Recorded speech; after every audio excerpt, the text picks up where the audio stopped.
South Jersey's sports leader. You know, we get so enthralled by names, McCoy, Macklin, big names, big numbers. But do they have big numbers because they were in this Chip Kelly offense? I think McCoy is going to be a pretty good player no matter where he goes, although I'm wondering if he's going to be able to be the kind of guy that runs that ground and pound system up there in Buffalo now. Is he the right style of player, you know, between the tackles, getting those tough yards? I think that's why Philadelphia ultimately let him go, because they were looking for someone to get you 3rd down and 2. They struggled so much in short yardage. They had to go to Chris Polk late in the year. I just don't think they view Polk or trust that Polk can stay healthy for a full season. So they bring in Frank Gore, formerly of the San Francisco 49ers. And Kevin Lynch is a writer for sfgate.com, KNBR 680. He contributes to them at KLynch49 on Twitter. We'll get a little bit more insight on this. Frank Gore have anything left in the tank? I think that's one thing that Eagle fans are wondering. Obviously on the wrong side of 30 at a position that does not like that type of player, a 30-year-old plus running back, Kevin. Do you think Frank Gore, though, is a different type of guy? Do you think he still has more left to give? Oh, yeah, I think he does. I mean, when you look at his production over the course of the year, most of it came at the end of the year. I think he ended his 2 last games of the 49ers going over 100 yards. So, you know, he is a different kind of back, and he is a guy who can be productive late in his career. You know, how long he can do that, that's sort of the open question. Was this a surprise to San Francisco? Did they think that Gore was going to come back, and was this just too much money for them to be able to match? Yeah, it was too much money for them, and you know, I think they were surprised at the offer that he did get.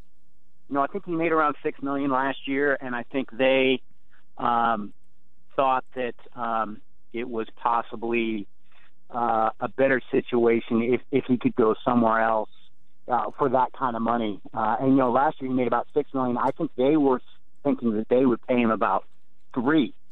So you know, him getting, I believe it was $5 from Philadelphia in a 3-year deal and $7 to sign overall. That was a lot more than they were willing to pay. Frank Gore obviously coming to Philly. Do you think he's a good fit for this Chip Kelly offense? I know he's been in an offense with a lot of shotgun formations with Greg Roman out there, but do you think that from what I know the 49ers and Eagles have played last year, do you think he would be a good fit for what Chip Kelly does?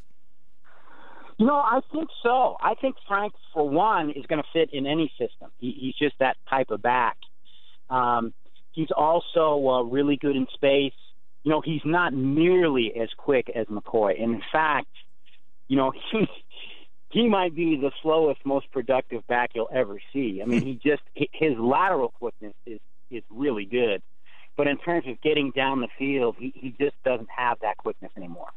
But, yeah, you know, he is great at reading defensive schemes, and he's really good at making yards when there's nothing there. Yeah, Kevin, it appears that Kelly really wanted a more power-based back, a guy who can get those first downs on 3rd down and 2 or, you know, down in the goal line where they had to go to Chris Polk last year. And it seems that Gore still has that nose for the end zone and a guy who can get the tough yards. Yeah, and, you know, the thing with Gore, the thing that he does best, I mean, well, there's so many things he does well, but the thing I think that he does best is his vision. It's just uncanny.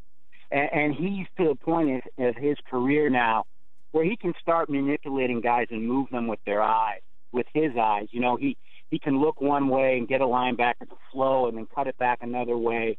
You know, he's almost sort of like a running back savant. He has just an uncanny ability to get yards or to get something going when there's nothing there. We're talking with Kevin Lynch of sfgate.com and KNBR Radio in San Francisco. Frank Gore is here. Obviously, some crazy stuff with Kaepernick. What can you tell us about that? I mean, how legitimate is any possibility of Kaepernick leaving San Francisco? Well, apparently none. I got a statement today from, or was it might have even been last night, from Trent Baalke that the 49ers sent out, that's saying that all that speculation is completely wrong and, quote unquote, frankly ridiculous, and that Kaepernick is our quarterback. So there you go. Well, of course, obviously everybody trying to connect the dots here in Philadelphia, because with all these crazy moves, and we know that Chip is probably looking to replace the quarterback position. All of a sudden, the dots got connected to San Francisco pretty quickly, but you believe there's nothing there.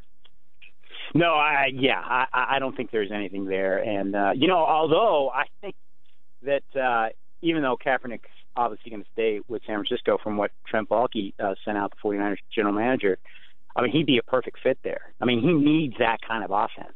I don't think he can function in a regular drop back type of situation, and I think he would thrive in a Chip Kelly type of offense. So, but give it another year. If he falters again this year, then maybe he could be in Philadelphia in 2016. Well, we'll have to keep our eyes on what Chip does at the draft. Obviously, so many Mariota rumors swirling. Another name that I find interesting from San Francisco is Michael Crabtree, and I'm wondering if he's going to be back in San Francisco. Do you think that he would be a good fit replacing Jeremy Maclin? Because obviously, some surprise that Maclin left here, and the Crabtree might be one of the better options left on the market. Yeah, well, no, I don't think he's coming back here, and I think that he also is a guy who's going to want a lot of money. I don't know what the Eagles' cap situation is, but if it's fairly favorable, he would definitely be an attractive option there. He comes from a spread playing for Mike Leach at Texas Tech when he was there, so he knows all those routes and works well in space. A very good route runner and a good blocker downfield. So, yeah, he could. He would be. I would think would be an attractive option there. All right. Obviously, a lot of 49ers stuff, a lot of Eagles stuff. The two teams changing big time here. No Harbaugh. Roman is out as the offensive coordinator. What is that 49ers team? Is there favorable reactions to what they've been doing? Because here it's kind of mixed. I mean, some people are kind of, whatever Chip does, we're on board. Other people believe that he's ruining this team all of a sudden. What is the reaction to the offseason thus far in the Bay Area? Oh, it's been tremendously negative. And everyone is questioning what Jed York is doing and why did he – I mean, some people can understand firing Harbaugh because the offense was just sputtering. That's his shop. And Colin Kaepernick wasn't progressing, and no one spent more time with Colin than Jim Harbaugh. So the firing of him, I think some people can justify. But then firing the rest of the staff, which was widely considered one of the better staffs in the NFL, was really a surprise, and people don't get it. And now with a lot of players like Patrick Willis and maybe Justin Smith saying we're retiring, this team is going to be so different. And, this coaching staff, it's going to be really tough for them to come in and convince these players that they're a better staff than the one that preceded them. So it's going to be an interesting situation here in San Francisco. More on the 49ers, Kevin Lynch from SF Gate, 680 KNBR in San Francisco, at KLynch49 for more on the 49er free agents that could be on the move. And as he mentioned, one is here already. We'll keep our eyes on Crabtree if his name pops up, and we'll see what happens on Tuesday when official free agency begins. Kevin, thanks so much. All right, thank you. And you heard right there, as I was saying earlier about Crabtree, a very interesting guy. I don't think the San Francisco offense was the right system.